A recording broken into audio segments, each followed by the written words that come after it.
Welcome back to Omens of Ruin, episode 8. Woo. I'm Marty. I'll be your guild master, as always. The Pokemon of the day today is Squirtle. I don't know. I like Squirtle. Did you know a little action figure of Squirtle appeared in a Godzilla movie in 2004? That's great. What? Really? Yeah, a little kid throws a Squirtle action figure into a fire. What? Did it work? I don't know. I haven't seen that movie. That's what Bulbapedia is telling me. Not sponsored. Not sponsored. Yep. I'm gonna look that up later. Anyway, I'm joined as always by my 3 lovely players. We're gonna start as always with Xtina. Hi everyone, I'm Xtina, or Xtina. I use she, her pronouns, and I play Cass, the Pumpkaboo, who also uses she, her pronouns. Hello, everyone. My name is Benny. I use he, they pronouns. I'll be playing Tinkatink, named Mallet, as always, or Mal for short.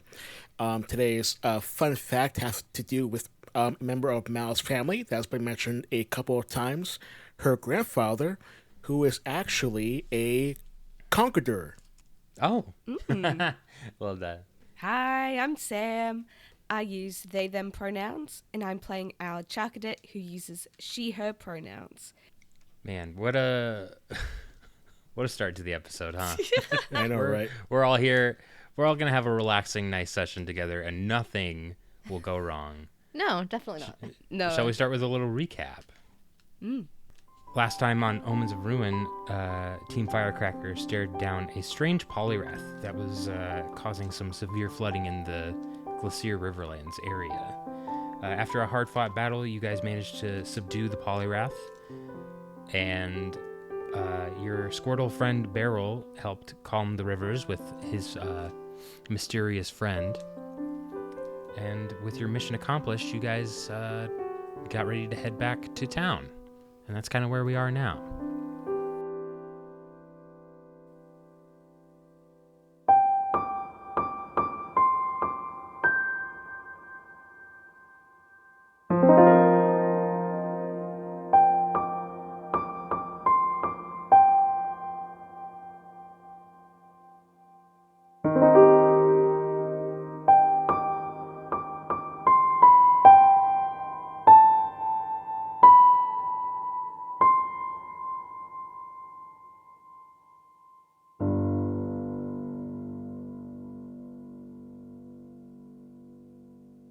So, you guys make your way back to Arcadia City. It took you a few days to get to your destination, so it'll be a few days to get back. Does anything happen in this time frame? Are there any conversations you guys want to have happen during the travel time? I like to think that Mal and Cass are still kind of a bit like, a little bit peeved after the what happened last session. They're arguing about whether or not to polymorph with a ghost or not. They're a bit icy towards each other. Uh-oh. Silvia, your teammates are kind of like giving each other the silent treatment a little bit. Ah. I don't know if you noticed that or not. Well, funny thing. Silvia does not read the tension in the room. And at all. She's currently digging through her little bag, trying to find food, and she realizes she's not so great at budgeting poke, and she didn't quite pack enough food for the journey.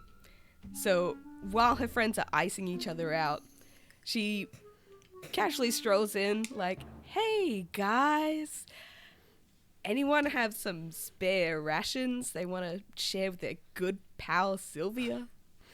Did we have a chance to, because you mentioned this previously, but I don't actually know if we ever did anything about it or if it was just kind of an assumed thing, would be able to find or locate food in the previous area after the whole situation was resolved?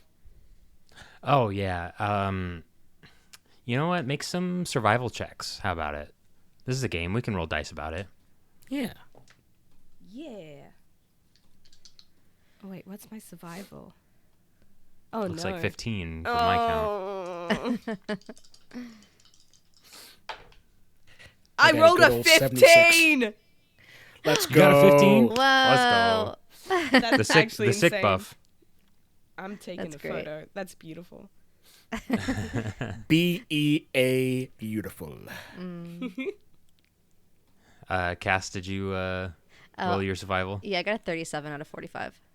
Okay, that is a pass. So Silvia and Cass managed to pass. Yeah, Silvia, I'll say you spend a little time, each day that you guys are kind of helping out with the relief effort in the Riverlands, making sure you have enough food to last at least the trip back to Arcadia City. I would still like to scab food from my friends.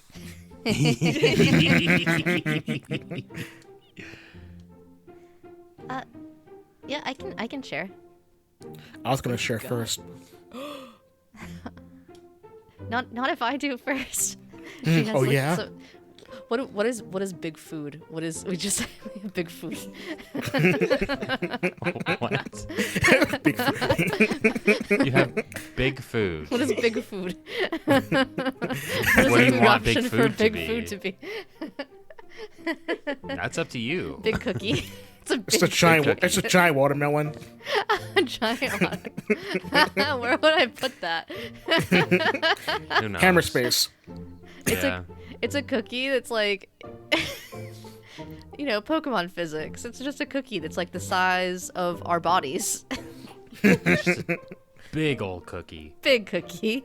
Big cookie. So that's what Cass is offering to you. Mal, I guess we're doing competitive sharing now. So Mal, what do you have for Again, Sylvie? I'm gonna keep going with this. I have this scrumptious, juicy, big watermelon in my hammer space that I have. Sylvia, you are spoiled for choice here. I truly am. I take a very pensive Who's your best pose. friend? Who's your favorite? Who's your favorite teammate? This is the worst decision I've had to make all campaign. The pressure is on. Leave it up to the dice. That's true. That's true. I could leave it up to the dice. Who wants to be odds? Who wants to be evens? Even. Odd. Okay. What about a secret third thing? A 0 is a 10, right? That's even. Yeah. Oh, okay. That is even. I reach one hand towards the watermelon and I pull it back. I'm thinking to myself, it has water in the name. I'm not sure if I can eat it. I'm not sure I can interact with that. So I go and take the cookie and I thank you. This looks scrumptious. Are you sure? Yeah. I have like a couple others. It's fine. I take this giant cookie and I snap it over my knee into two. And then with each of the halves, I snap them over my knee. So I have 4 pieces of cookie. And I give 1/4 to everybody so that we can all have a quarter of this big food together. Wait, is Beryl still with Wonderful. us? Beryl is still with Okay, you. cool. Beryl gets a quarter as well, of course. Oh, kind of looks down at the little plate of food that he was eating and goes, I suppose it couldn't hurt. Maybe a little dessert. Thank you. No, don't thank me. Thank Cassie. Yeah, thanks. No worries. Mal looks at the cookie and you see her kind of like sob up a little bit. It's like, thanks, Cass. And she you see a cookie, and then after that takes a bite of the watermelon, like skin and all. Just, Skin and all. Yes. Oh, no. Like the rind? Yes. Oh my gosh. Oh, no. Oh. what's the problem? What? What'd I do? Nothing. Well, hey, good news. Good news for our members of the audience who are really into our discussion on pickling. You can pickle the rinds of watermelons, and they are very tasty. My mom does it every summer. What? We learn here.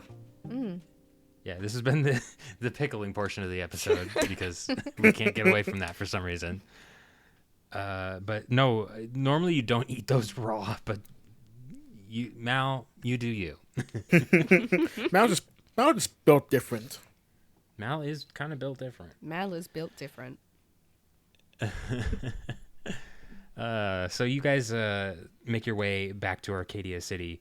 On the day you guys are set to arrive, before you make it back to the city, Beryl kind of stops the movement and just is like, so when we get back to town, I'm gonna ask that we keep what happened kind of under wraps. We can report stuff to, like, President Nidoqueen and maybe your guild masters if you feel it's appropriate. But I don't think word about whatever happened should get out. You mean the definitely not a ghost? I thought about it for a minute. Right. Yes. That.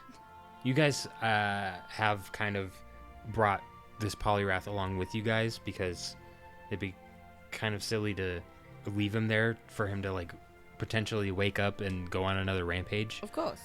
But strangely enough, you guys have been traveling for a couple days, and this polyrath has not woken up. Wow.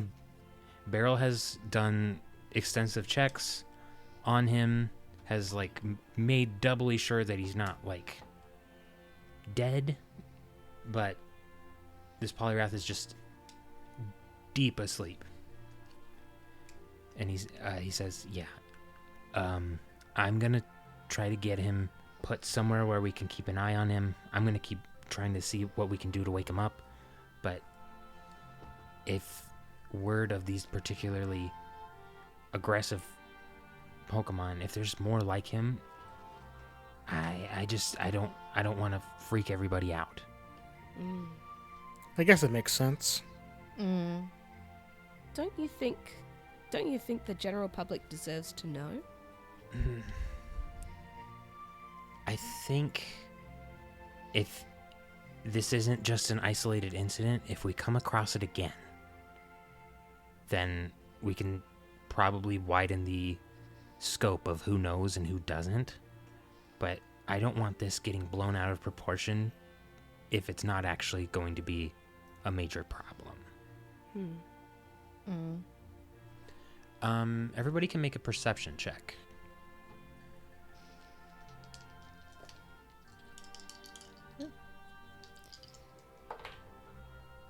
43 out of 50. Okay. I failed. Okay. 9. Ooh. Wow. Nice. Okay. Cass and Sil. I'll start with Cass. Cass, you get the sense that Beryl isn't hiding something per se, but there's something on his mind that worries him, even outside of what you know that he knows about the situation. And, like, even you and presumably Mal don't quite know so much about what's really going on. Mm-hmm. You saw this polyrath do, like, a really weird move that you've never seen before, and that was about it. It just seemed really aggressive. Silvia, you remember that Beryl wasn't able to see what you saw. Like, you were the only one that managed to see the, like, dark aura that was radiating off this Pokemon. Mm-hmm. But something about the way Beryl is talking about this situation makes it seem like he knows a little more than he's been letting on, but isn't quite sure what to make of it. Got it. So I'm going to go back to the Rescue Team Federation, and I'm going to submit my formal report to President Nidoqueen. You guys can head back to your guild and talk to your leadership there, but other than that, this should not get out. Yet. Aye, aye, Captain. Is there anything else about this situation we should know? I'm still trying to figure out what's really going on. Like, we all saw what this polyrath did. It didn't seem normal. But outside of that, I don't know what caused it. And I don't want to cause panic in the city, but I also feel like I need to know what's going on. Do you want us to help you out with more investigating if we need to? He smiles and says, that would be great. If something else comes up that I find out about, your team will be the first that I call. Awesome. Roger that. Sounds good. So you guys make it back to town, and as you guys kind of peel off, Beryl gives you a polite wave and says, "It was an honor to work with you, Team Firecracker. I hope to do so more in the future."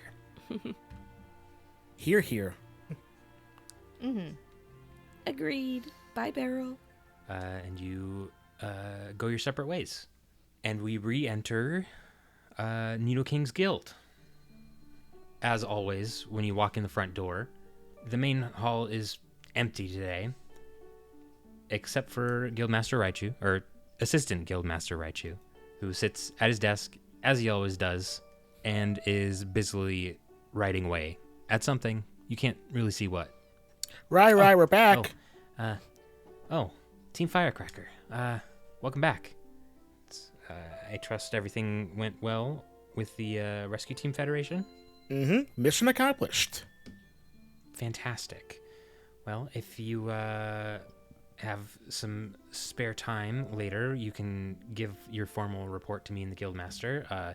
He's out at the moment, but I'm sure he'll be back shortly. In the meantime, get comfortable. I'm sure you've been traveling for a while if you're coming back from the Riverlands. Go grab yourself something to eat. Taking our bite out of my watermelon. Oh, okay. Well, that works too. Perfect. Yeah, we'll definitely want to meet up with both of you later. We'll make time. The way you said that is a little concerning. Did something happen? We'll tell you about it later. Okay, I feel like you did something to your voice to make it seem like it was less concerning, and that made it more concerning. Do you want some tea? I'll bring some tea back later. Ooh, that sounds lovely. Just so easily distracted.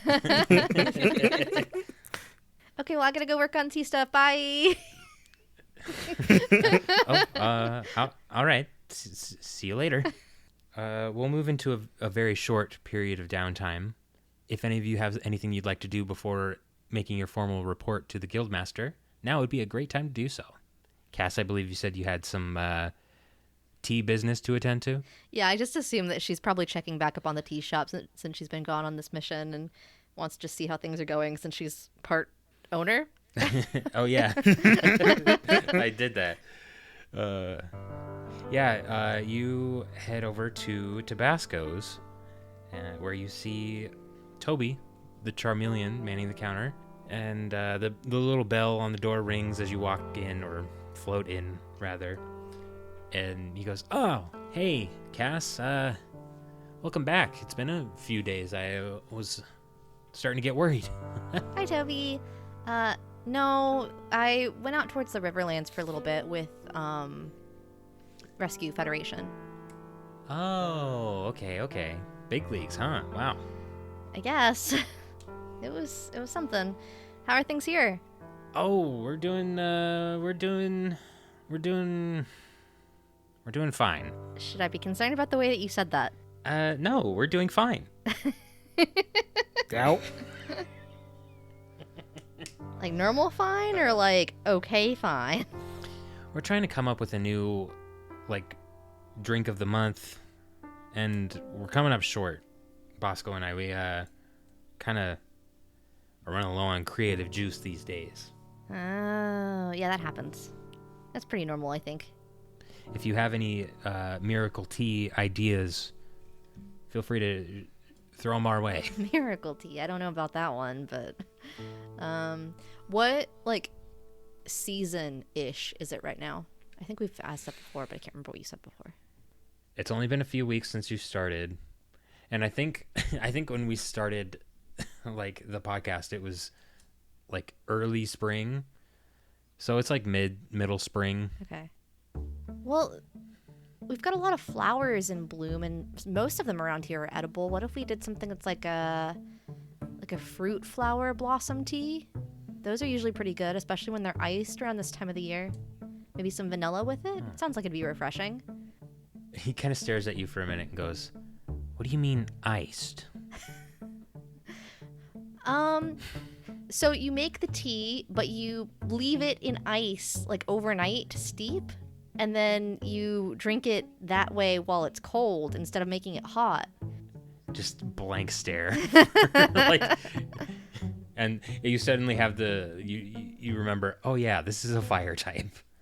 Like I you don't have to. It's still just as good hot, but it's just an idea. Why would you not want something hot?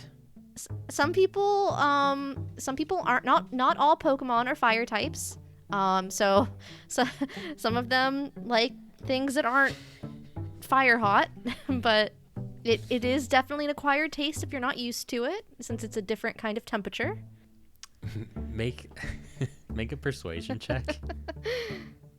I'll give you a +10 on this because it's not hard. All right, my persuasion is 55, so it's 65 right now. Yeah. I got a 51. Well, there you go. That's a success. Toby says, "All right, well, we'll try it. I'll have to find somebody that can source some ice. Do you know any ice type Pokemon?" There's like a mental shiver down Cass's Pokemon spine. Yeah, I do, kinda.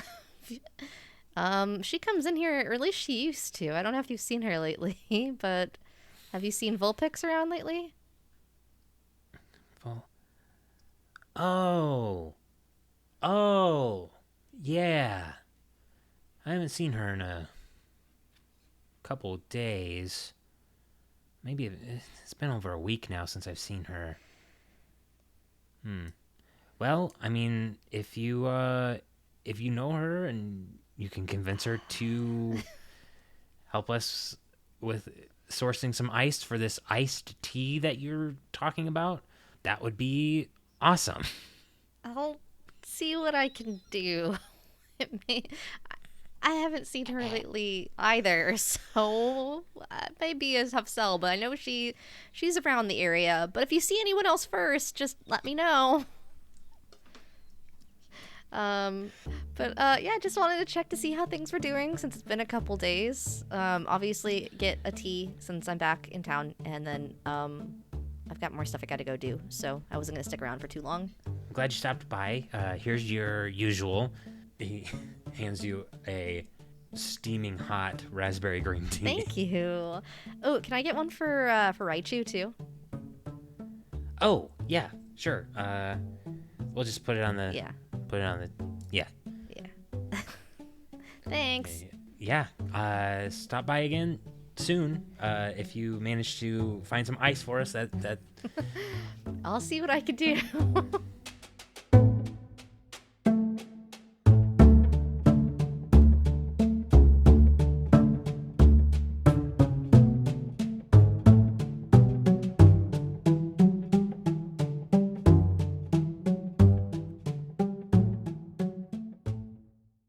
Mal, what are you up to in these short hours between now and your debrief time? All right, so I actually want to take a quick trip to my workshop to build something real quick, a little accessory. Okay. You'll see in a minute. So basically, Mal straps on her headband, her bandana, and whips together something as quick as possible that also looks presentable, and then she's going to actually seek out Cass. Okay. Make me a craft check.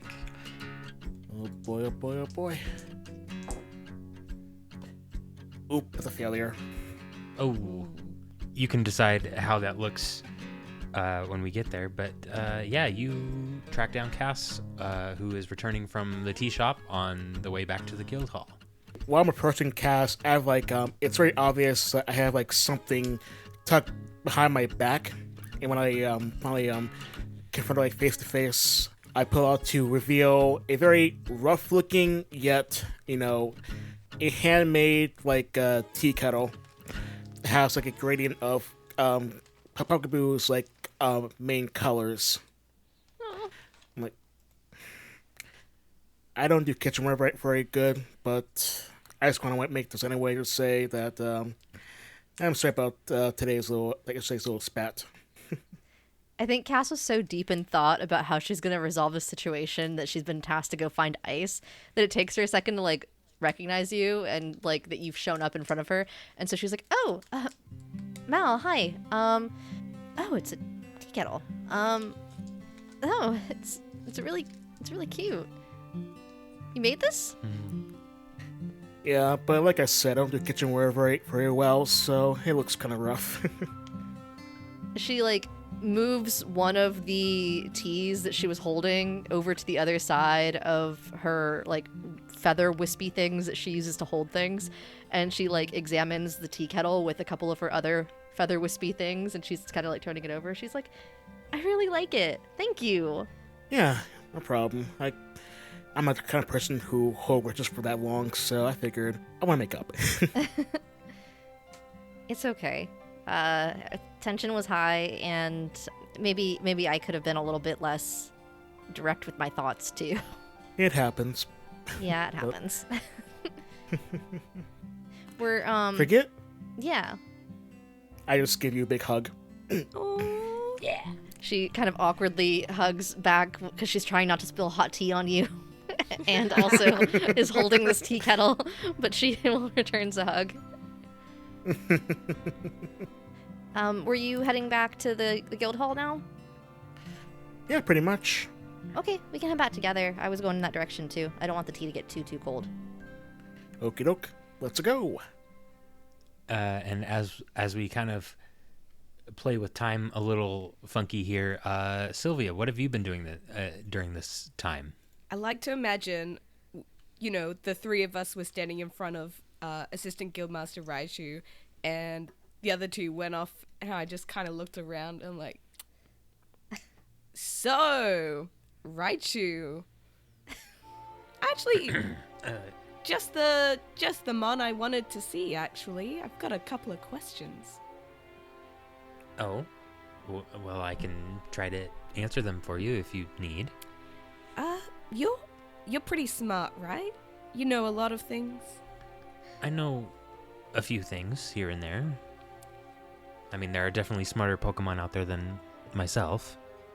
Do you know much about mythical Pokemon? Well, not a whole lot. I mean, the definition's right there in the name. They are kind of the stuff of myth.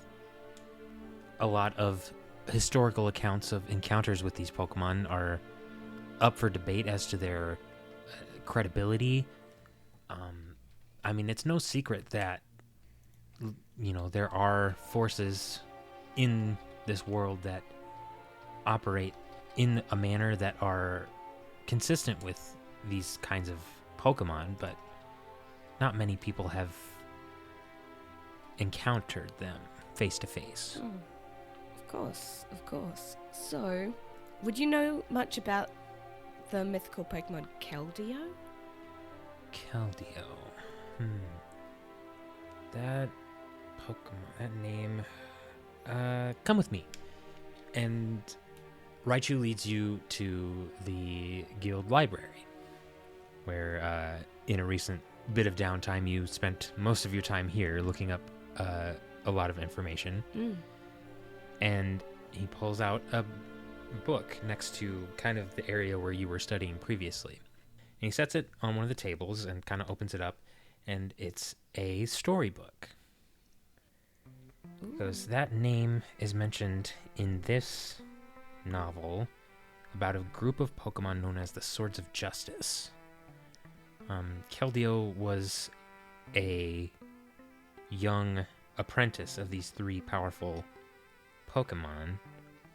Not much is really known about this Pokemon's exploits, though, he's only ever referred to as a young squire. But being an apprentice of Pokemon like the Swords of Justice would mean that he would have some sort of potential, I would imagine. What kind of potential? Well, if the text is to be believed, this is a water-type Pokemon, and the Swords of Justice are legendary figures of folklore.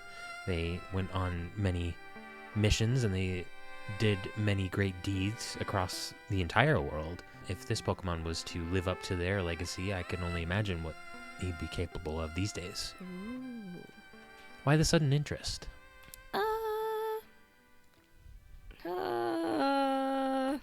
I just heard a whispering of this Pokemon on the journey. Maybe I overheard it on the way there or on the way back. I don't quite remember. Make a persuasion check. All right. Come on. Oh, no. That's a 60. Raichu kind of looks at you for a bit and goes, well, I suppose the Riverlands would have some legends about water-type Pokemon. That does seem reasonable. Exactly. You get it. Right. Is that all you wanted to know about? Actually, say there was a Pokemon who was short a bit of Poke. And by a bit of Poke, I mean a lot of Poke. Just hypothetically. How would that Pokemon find a good way to make some Poke? Well, I mean, I assume you'll be paid for the mission you just undertook for the past week. If you're talking about outside of that, I mean, Arcadia City's a big place. I'm sure you could probably find a job somewhere. But if you're struggling to find anything, I could probably find something for you to do here in the library, since you seem to like spending time here. Oh, really? I think that would be perfect. Yes. I won't be able to pay you a whole lot, and the majority of your money you'll still make from doing missions and the like, but, you know, you could make a little something on the side when you're off, so to speak. That definitely beats getting lost in Arcadia City, so I'll take it. Wonderful. Well, I don't know what your schedule is like, but stop by the library when you can, and I'll find some tasks for you to do. Sometimes some of the apprentices come in here, and it gets a little messy. All right. And, you don't have... what were they called again? Resumes? Cover letters? You don't need anything like that from me? I don't know what that is. I feel relief. I don't know what that is. I feel relief at that. I'm not quite sure why, but that brings Silvia some relief.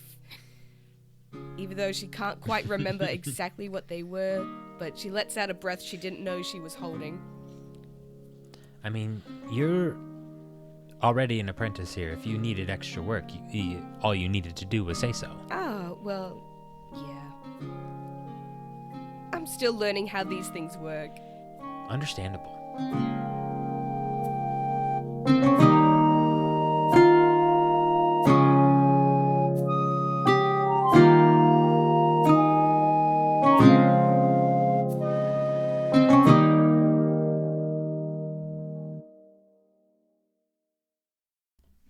Omens of Ruin will be right back after this short word from the Bard Rock Network. As always, if you'd like to hear this version of the episode without the ad break in the middle, go on over to patreon.com/Omens of Ruin and become a patron. We'd be happy to see you. Here's Moment of Balance, Season 2. Hold on to your hats, folks, because Moment of Balance returns to the Bard Rock Network in March, and it's gonna be a big one. Like a really big one. We've got mystery, we've got romance, we've got action, and we've got 3 new guest GMs. You hear an explosion. You can see without the city lights. billions of stars. Couple of hours pass, and a train comes into town. That's right, folks. We've got a triple feature coming your way. 3 new adventures featuring all your favorite characters. Sabi, We're not making any fucking deals with you people. Hanako, You may rise! Chong, The fundamental pamphlet here, says Inspector Fujo, Why are you so scared? Peony and Pearl, I mean, that sounds lovely. Soma, I got the map. and more. Nah, that sounds real important, lad. Experience the excitement in Moment of Balance, Book 2, Fissures, broadcasting everywhere March 2nd, 2026. With all your downtime in between taken care of, you guys find yourself in Nidoking's office. Raichu kind of, goes in with the 3 of you and shuts the door behind you.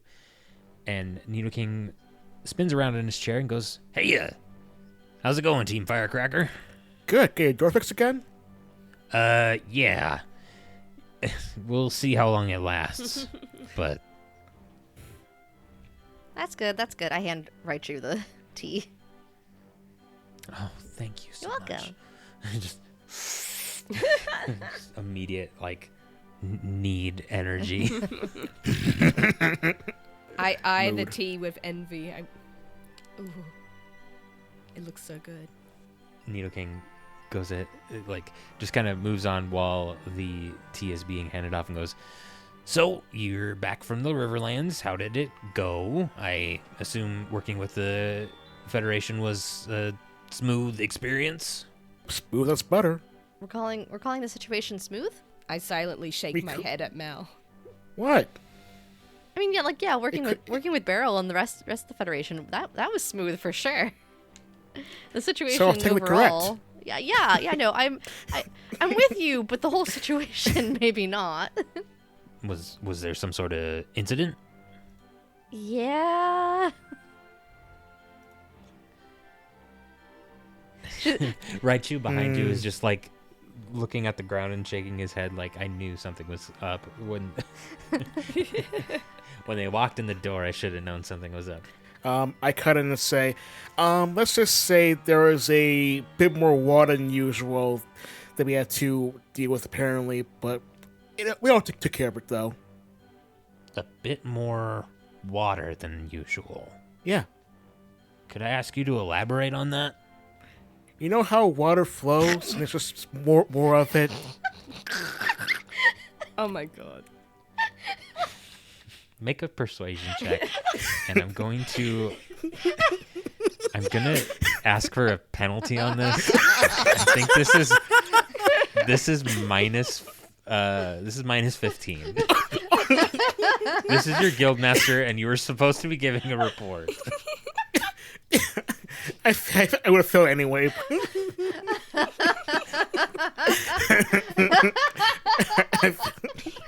Oh my god.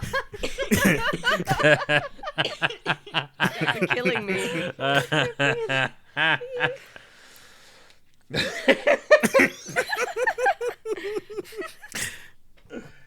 Oh boy. Okay. I'm good. I'm not. I'm good. I'm fully good. I'm fine, actually. Dying in a club right now. Okay, so you failed the persuasion roll. Yeah. Nidoking kind of looks at you and narrows his eyes and says, "What's this energy? What are you doing?" I'm telling you that there is more water than usual for, this sort of thing, more water. Yeah, and did you discover the cause? Why are you being cagey with me right now? Not a cage from the room. To be honest, the situation's kind of difficult to explain because we don't fully understand it either. There was a really aggressive Pokemon that came out of the water, and I don't know if it's related to the waters being completely, totally flooded over the riverbank, but it was weird. I don't know if you've heard about other Pokemon being like really, really aggressive that aren't like normally aggressive. When you say weird, do you mean anything outside of just being overly aggressive? Like, that's not out of the ordinary. I mean, it's unfortunate, but, you know, those things happen from time to time. Was there something else that was going on? Well, yeah, they were. She kind of like bites her cheek as she's about to say that they were a ghost. She's like, there was like a weird vibe about them. A weird vibe. I can explain a bit further. When I first saw this Pokemon, I don't know if everyone else saw it. I don't think so. But I saw this dark aura surrounding them. And Oh yeah, when I pushed you out of the way, I saw that too. yeah, it was weird, wasn't it? It was like this dark mist that was permeating off of them and consuming them at the same time.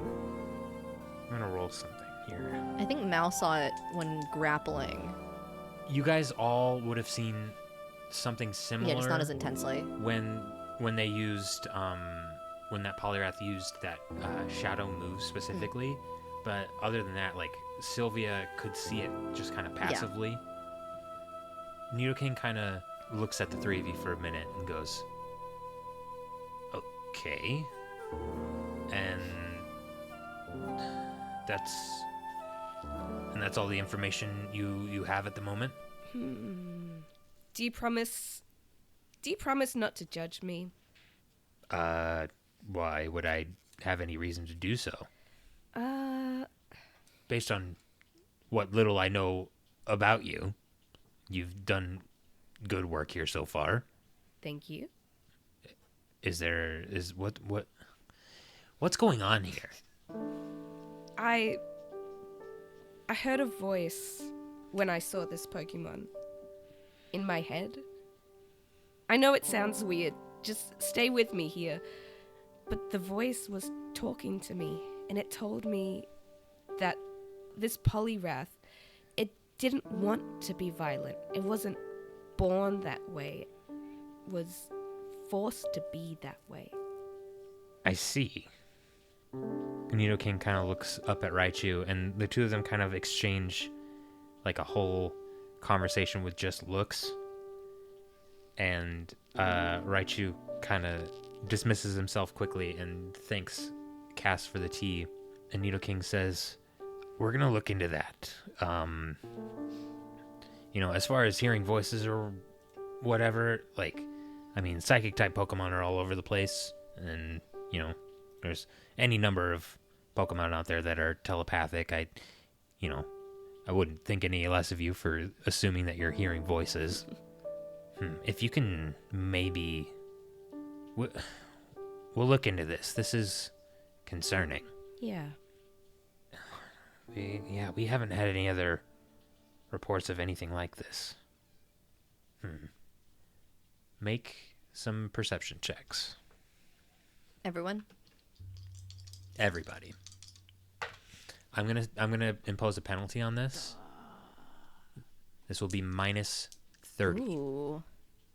I would have failed anyway. So I need to get a 20 or under. I rolled a 69. Nice. Tragically, I got a 36. Oh. Okay. I got 11, but You got an 11? yeah. My perception was 20 normally, so. Ooh. Oh. Yeah, this unfortunately just would not be possible. You would have needed to roll a negative 10. Damn. So Somehow. close. I will tell you all on 3 failures that there's something here, but it's hard to say what it is. He just seems generally concerned.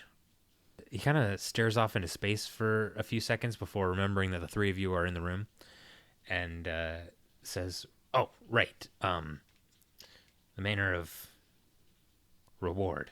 You get a bonus since you three did some work with the Rescue Team Federation. So you'll be getting paid a little extra today. Let's see. And here we are. And he hands each of you 1,500 Poki Oh, wow. each. Ooh. Payday! Which is way more than you got when you just did a mission for just the guild. President Needle Queen has a bit more of a budget than we do here, but so you won't always get paid this handsomely, but if you manage to catch her attention and get to do more work for her in the future, who knows? Do you know? Oh, we can't keep doing this. I gotta go.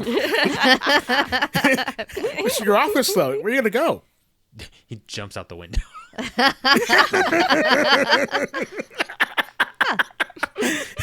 We're going to go into another little set of downtime to wrap up this episode.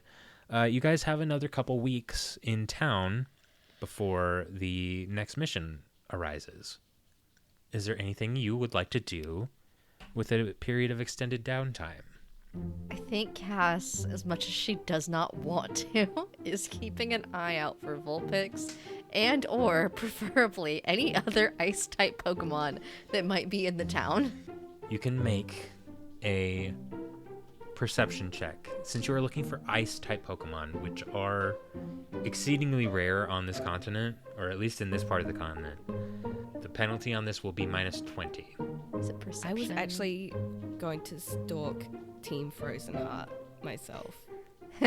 Oh, okay. We'll get to that. Oh boy. Excellent. I'm so Depending on this roll. pleased. I super fail. It's an 89. Okay. So you work in the same building as Ira now. You see her from a distance on an almost daily basis, but you try your best to steer clear of her and look anywhere else for other ice-type Pokemon. And you just cannot find any ice-type Pokemon in this gigantic city of tens of thousands of Pokemon. The only ice-type you know about is your ex-friend, Ira. Rip. Oh boy. I think that Cass is sort of like one day just like hovering in their shared room, and she's hovering back and forth very antsily, and is working up the courage and determination to go ask her ex-friend for a favor. And it's like several days of her kind of doing this in between other random tasks that she goes and does for the tea house. We'll resolve that in a little bit. I believe Silvia said that they had some stalking that they wanted to do. Mm-hmm. Yes. I have my own reasons for this, but I wanted to kind of spy on Team Frozen Heart, get a sense of their schedule, overhear, if I can, any conversation between the teammates, specifically looking for conversations around our team and around Cass in particular. So I'm very much stalking and spying on them. Oh boy. Ooh. Okay, here we go. This is going to be a couple different checks. First, we'll start with stealth. Please don't fail. Oh, 76 and my stealth is 60. That sucks. That's a bummer.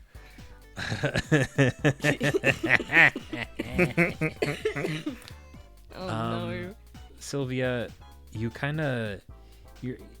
spend a couple days kind of tailing and eavesdropping on conversations and generally just kind of spying on Team Frozen Heart until one day you are sitting like at the table next to them in the cafeteria, trying your best to look as inconspicuous as possible while you're kind of listening in. You're kind of like leaning over and like pretending like you're not listening, but kind of cupping your ear. You're kind of just like closing your eyes to get a better sense of what's being said. and all of a sudden you hear, "You hear anything interesting? Are you taking a nap? What's going on?" You are startled to find Ira the Vulpix right next to your face. Vulpix! Hey, just enjoying the atmosphere, the mise-en-scene. I don't know what that means, but you're in the cafeteria and you don't have any food. And you didn't think that was like a little bit suspicious? I eat fast. Right.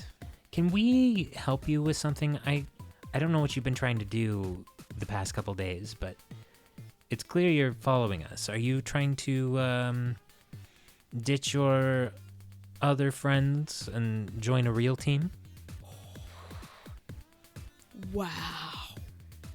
She's a savage. Oh, I don't know what you're talking about. I'm just existing in the guild like you are. Kind of looks you up and down and goes, "Sure. Anyway, if you don't mind, my team and I have some important business to attend to." Make a perception check. Oh, I passed this one. 45. There you go.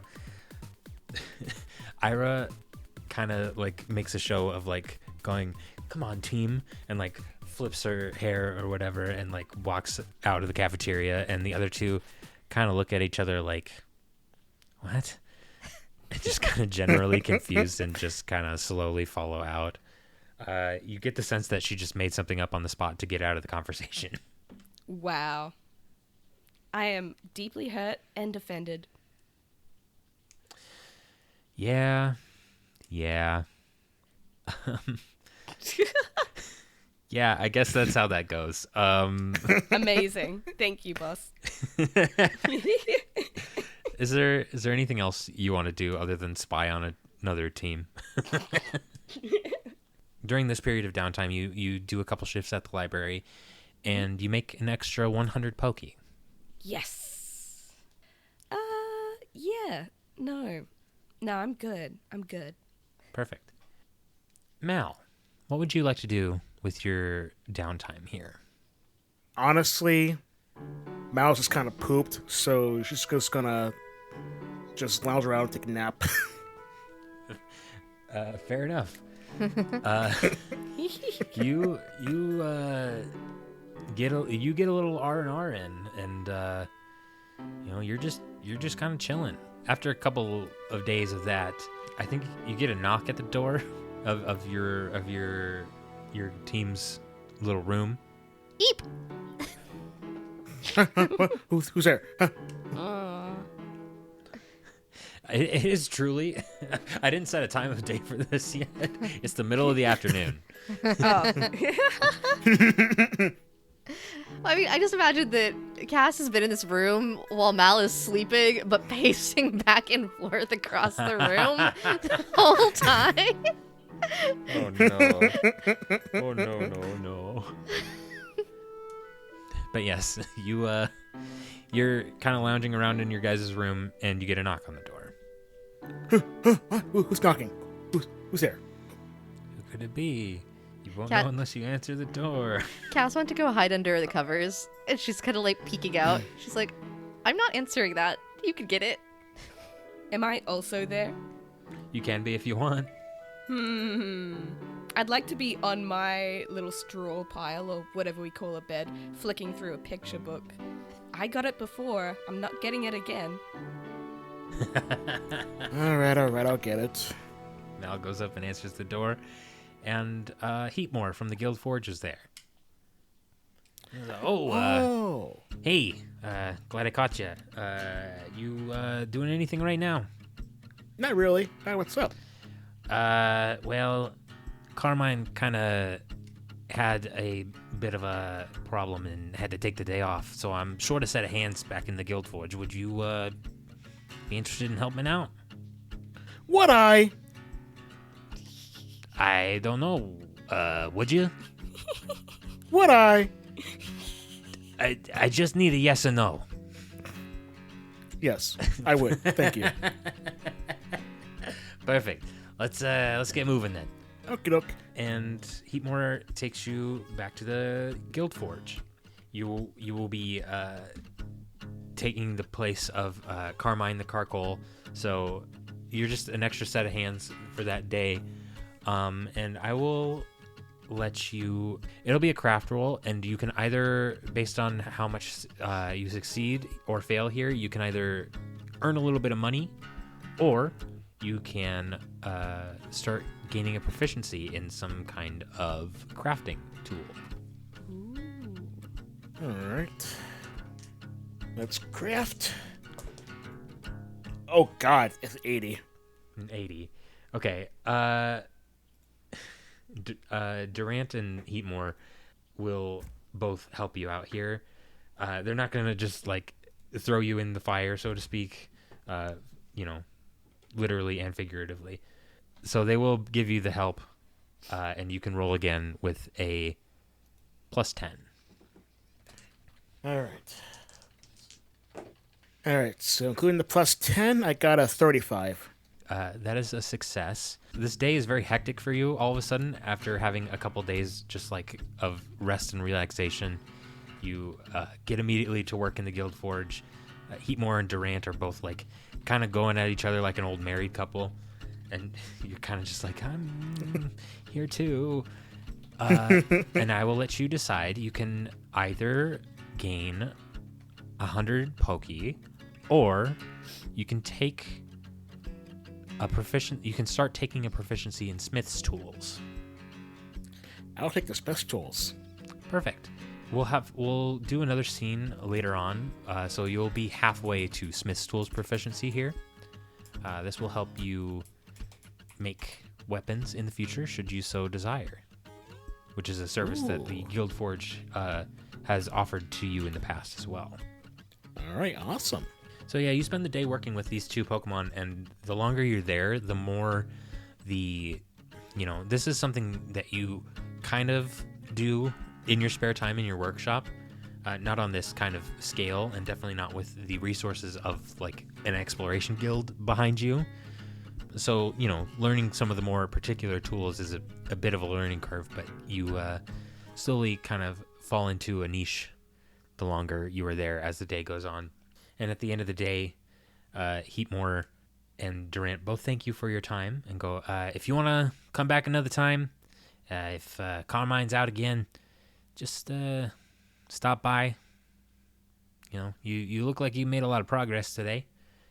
And instead of getting 150 Poke, you get 50 Poke. And half of the training you need for proficiency in Smith's tools. Yeah, it's very nice to help. I was getting a bit bored just napping around, so it was nice to get my hands moving with crafting and all that, so thanks a lot. Yeah, we'll mention it. Come by whenever. I give my a salute with my mallet, like, aye, and I head off. And you manage not to smack yourself in the head with your mallet. All right. Cass. Yes.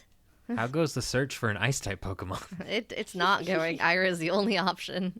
So. She sure is. I think the same day that the knock at the door happens, Cass had worked up the courage that, okay, she's got to go try to find and talk to Ira, as much as she is dreading any and all conversation with her, because she doesn't know what to expect based off of how the last conversation went. So if if she's still in the room with her, you would just see Cass is underneath whatever she'd hidden under, and she takes a big breath and she's like, okay, I can do this. I'm gonna talk to her. It's gonna be fine. It's gonna be fine. It's gonna be awkward, but it'll be fine. And then she gets up and she floats towards the door. She's like, I'll be back. And she's gonna leave. Okay. And she's gonna go look for Ira. If she does not find her in the guild hall, she will go to I assume they probably, when they were actually close, had a spot in town that they would hang out at frequently. If it was maybe a spot by a body of water or something, like a small little fountain feature. And the two of them would, I imagine they had things that they would do as friends. And so one of the things that I was picturing is that if they needed to talk to each other, Cass could use her light screen to sort of make the light reflect off the water, and it would kind of shine up in the sky, almost like a bat signal kind of, but not really. It's just their own little secret thing. And so if she doesn't find her in the guild hall at all, she's going to go and she's going to do that. Interesting. I like that a lot. Let's call this finesse. Okay. Ooh, 17. All right, this is success. I need you to roll me a D100, call odds or evens, and tell me what you get. Evens.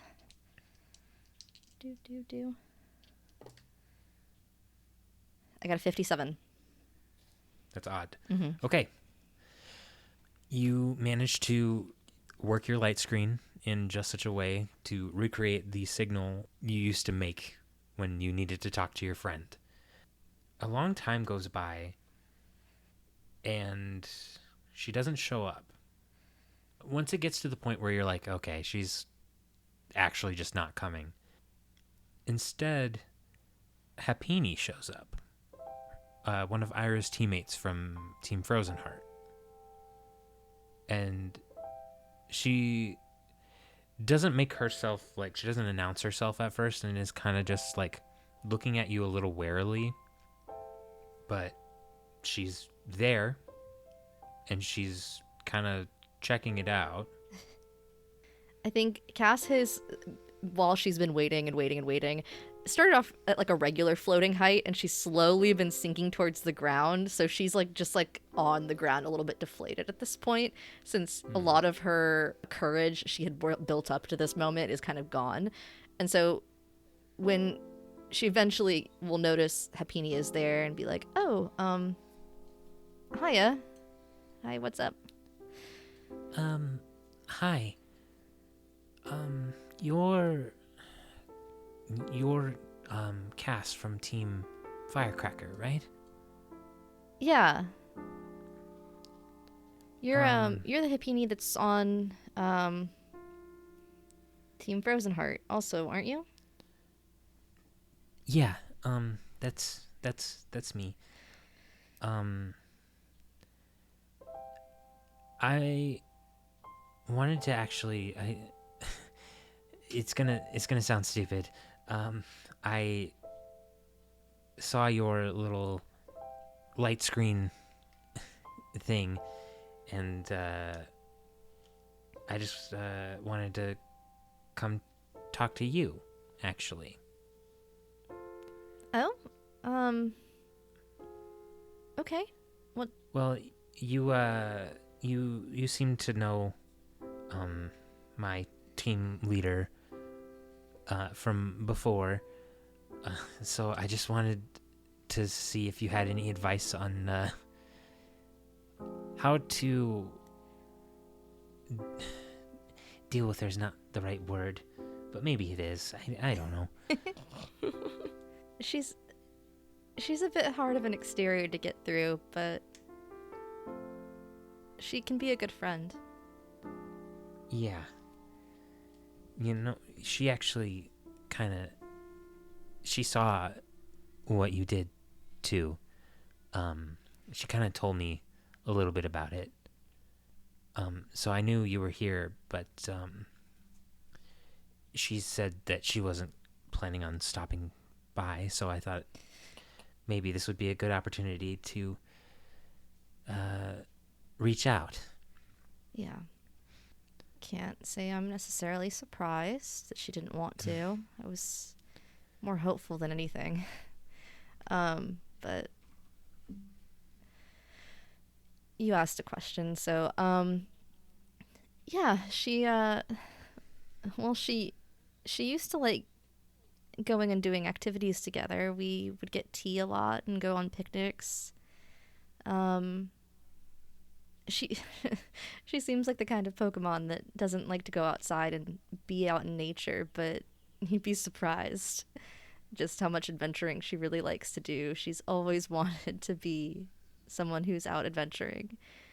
So I think quality time is really important to her. And just finding ways to bond over events that you do together is probably going to be the best way to get through to her.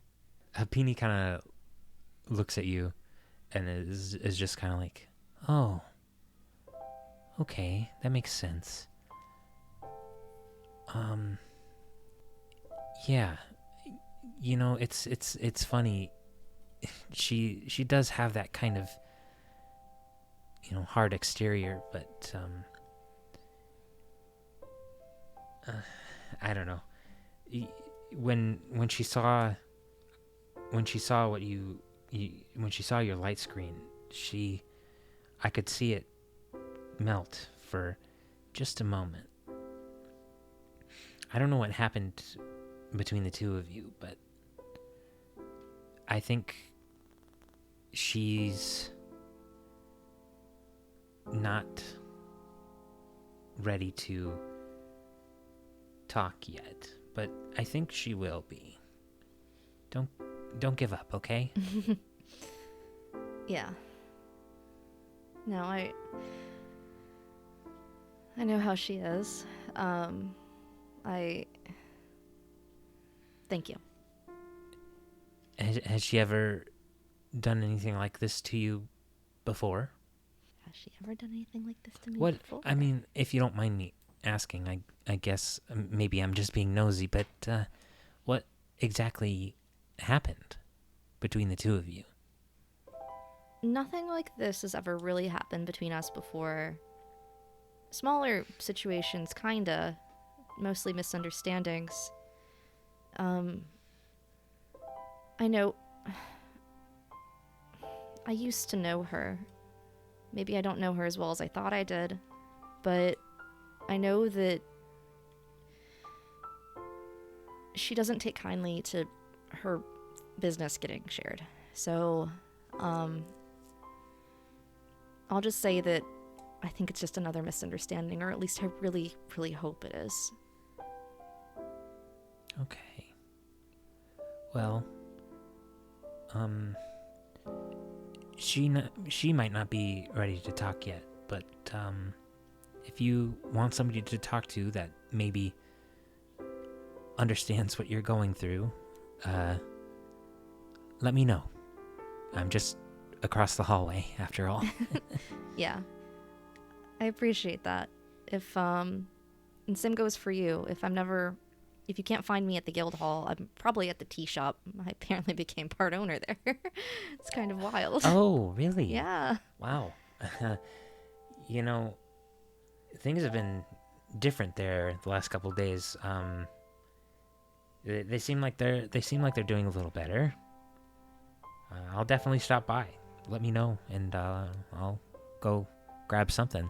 You know what would be really nice is if you convince those guys to like make some iced tea or something cool. It's starting to get hot out, and all they do is like boiling hot. Yeah, I was drinks. Actually hoping I was going to be able to talk to Pix about that, maybe, because I think she's the only ice type in the area. But maybe you can nudge her that way. Don't say I was the one that asked, though. She kind of gets a very mischievous look on her face and goes, "Don't worry, I'll do some work." Okay. I'll leave it to you. Well, it was good talking to you. I'll see you around the guild, I suppose. Yeah, I'll see you around. And she waves and heads off. I think Cass just kind of lingers for a little bit longer at the fountain and stares off into the water for a little bit, and eventually she'll sort of make her way back towards the guild hall and rejoin with the others. I think I have one more scene in mind. Silvia. Yes? A few days after you guys get back, Beryl shows up at the guild hall. You know, he doesn't really go too far outside of the main sort of area because he doesn't work here. But Assistant Guildmaster Raichu kind of shows up in the library and says, Silvia, there's a Squirtle here to see you. Oh, right. Yeah. Probably not good to meet in the library where we're supposed to be quiet. Yeah, that would be appreciated if you could maybe take your business to outside. Okay, I can do that. So you re-enter the main hall, and Beryl is waiting there, and he sees you approach and goes, hey, Silvia. Beryl, my guy. What's up? I need to talk to you about our mission the other day, but I need you to come with me first, because we need to talk about that. And he gives you a very serious look when he says that. Oh, I feel a chill go down my Pokemon spine.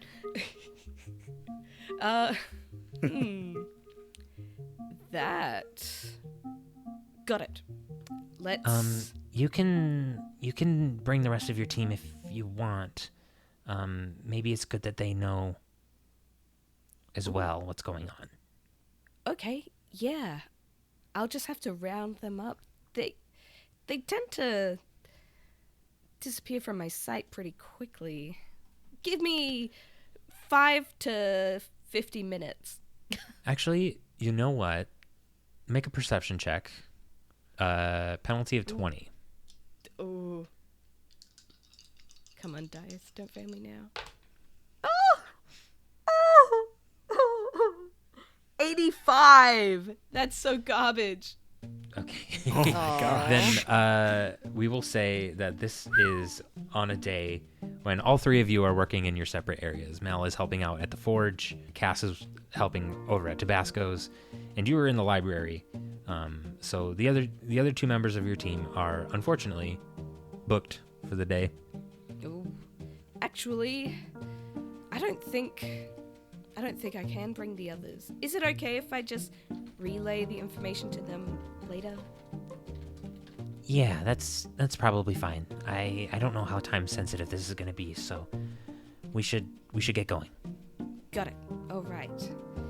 Beryl leads you a little bit across town, closer to the Rescue Team Federation, but it's a building back behind the Rescue Team Federation.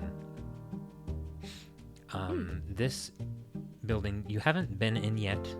I mean, there's a lot of buildings in town you haven't been in yet, but it's kind of like a tower, not a lot of windows, and there are a couple Pokemon kind of patrolling like the topmost area of the tower.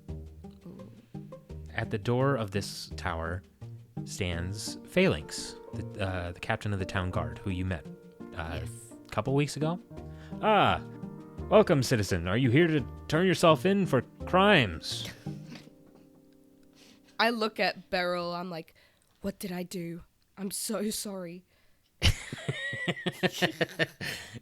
Beryl laughs and goes, No, Phalanx, she's good. She's good. We're here to check on Poliwrath. And all of Phalanx's like members of his like line just immediately snap to attention, and the brass goes, "Oh, right, of course, silly me. Right this way," and leads the two of you into the jail. And instead of going up like you would assume this tower was meant to lead, Phalanx brings you guys down lower and lower and lower. Oh, wow. Underground. It's kind of, I mean, this section of the jail is more reminiscent of a hospital than an actual jail. And the further down you go, it doesn't seem like there's very many prisoners here. I mean, there are outlaws that crop up from time to time, but the crime in Arcadia City is relatively low from what you've seen so far. But you get led into this sort of medical wing of the jail, and Phalanx stops in front of one of the doors and goes, "All right,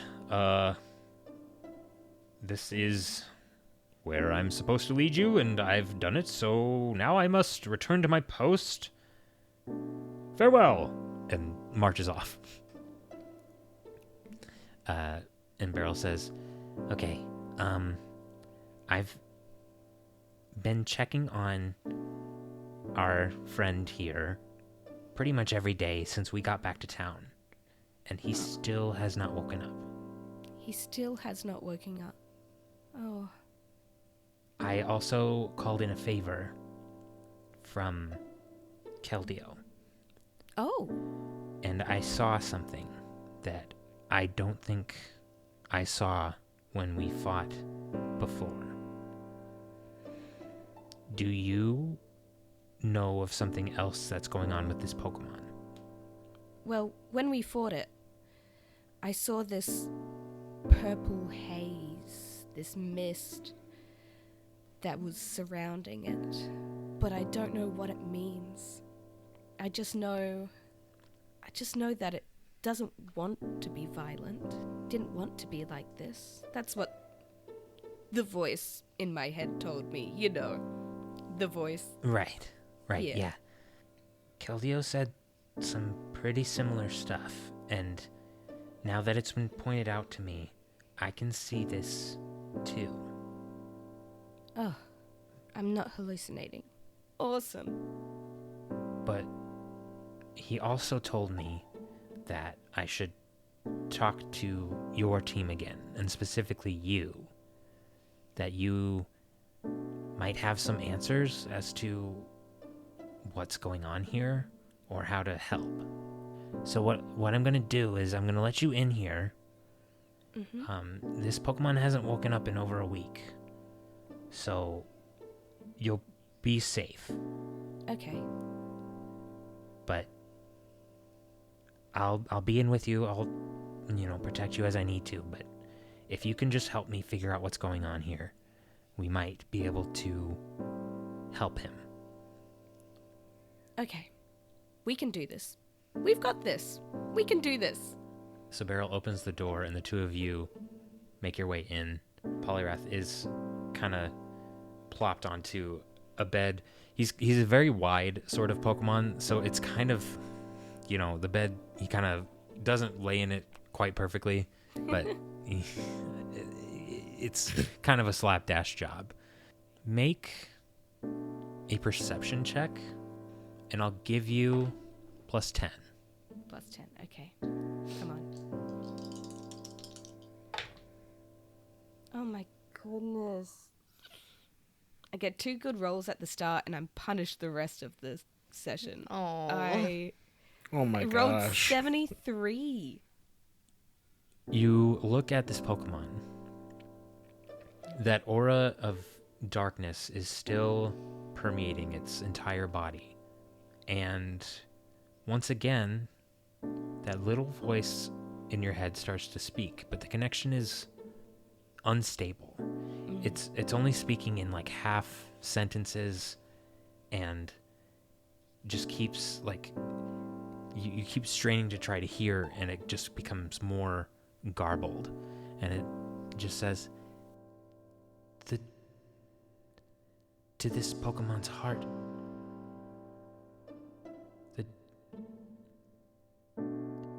it has to, you have to open. I can't hear. Ugh. Make a persuasion check.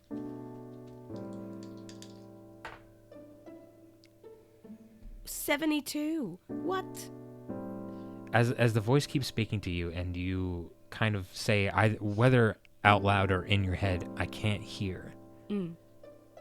There's a very noticeable pause before it tries one more time in that same garbled speech to speak to you about this.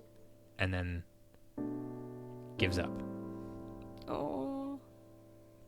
Beryl is kind of, while you're studying this and kind of, staring off into space almost, Beryl is kind of providing medical attention to this polyrath and says, I really don't know what's going on here.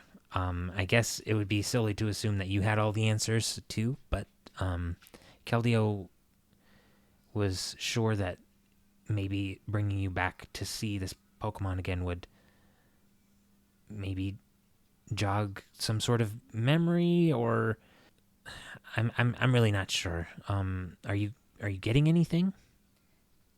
Just fragments. I can't quite hear properly, but something about the heart of this Pokemon.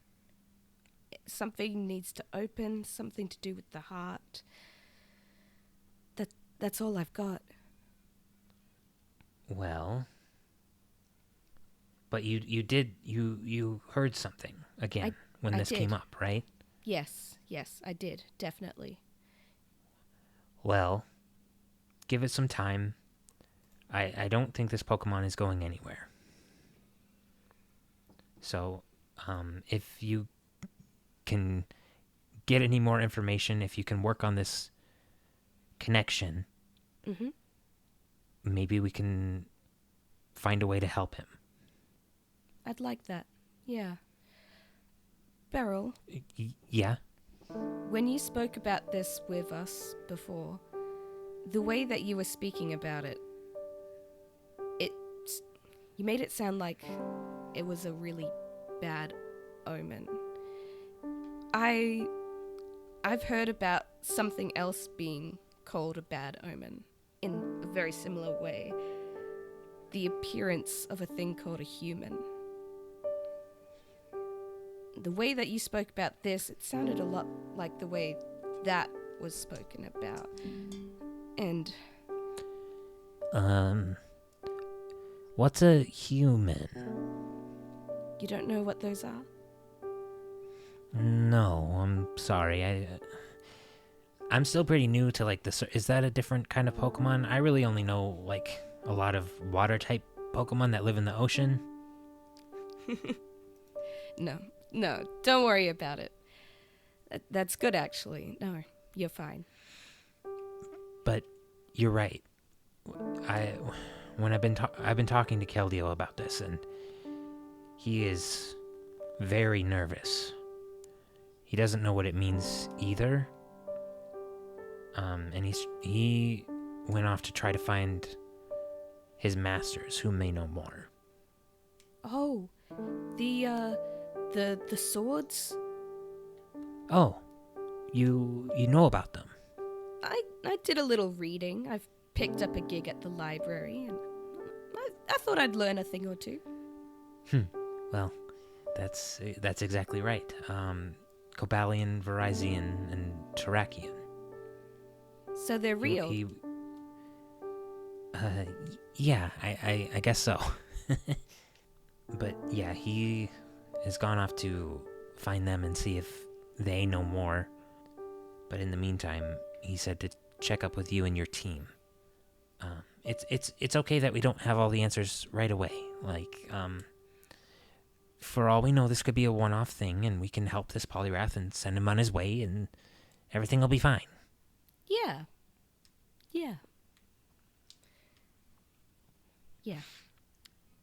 And I think we cut from there to later that night when you are back home, or what passes for home, and you dream again. It's that same dream, that one you keep having. You're by the side of the road, and you're walking, and each time you've had this dream, you get a little closer and a little closer to this figure that's floating just in the center of your vision. It's golden, it's bright, and it says,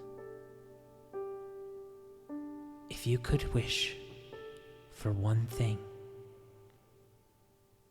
right now, what would it be? And before you have a chance to answer, you wake up.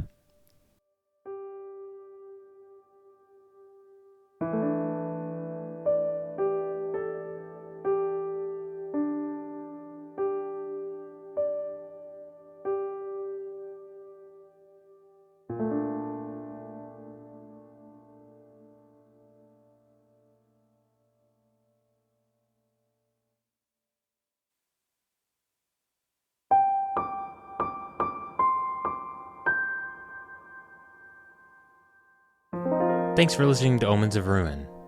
Stick around to the end for more bloopers and outtakes from the show. If you'd like to listen to our after show, The Guild Hall, go to patreon.com/Omens of Ruin.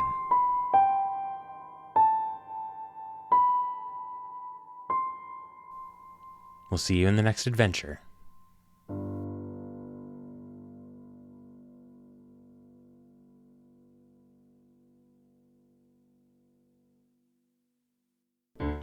It's the end of the episode, so that means it is time to shout out our wonderful patrons. In the Guildmaster tier, we have Elwood Talent, Chase Strihel, and Paul Kinter. And in the Mythbound tier, we have Ember. Thank you all so much for being subscribers to the Omens of Ruin Patreon. We hope you enjoy all the benefits therein. Be on the lookout. We have so much more coming down the pipeline for you, and we'll see you next time.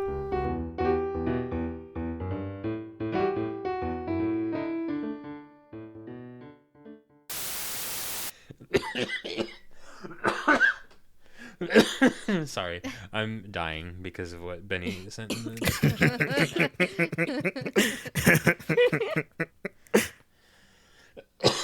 I've been holding that laugh in for like a solid minute. And it quickly turned into coughing. Yeah, pretty much.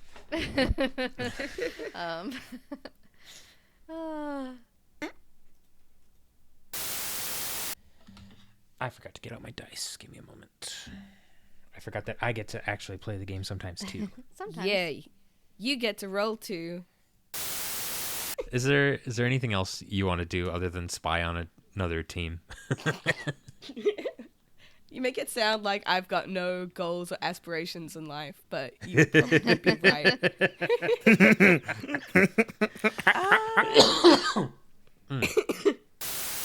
At the door of this tower stands Phalanx, the captain of the town guard, who you met a couple weeks ago. Mm-hmm. Mm-hmm. Boo.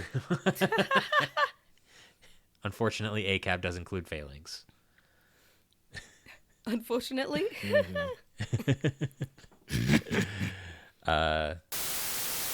When you spoke about this with us before, the way that you were speaking about it, you made it sound like it was a really bad omen. They said the thing.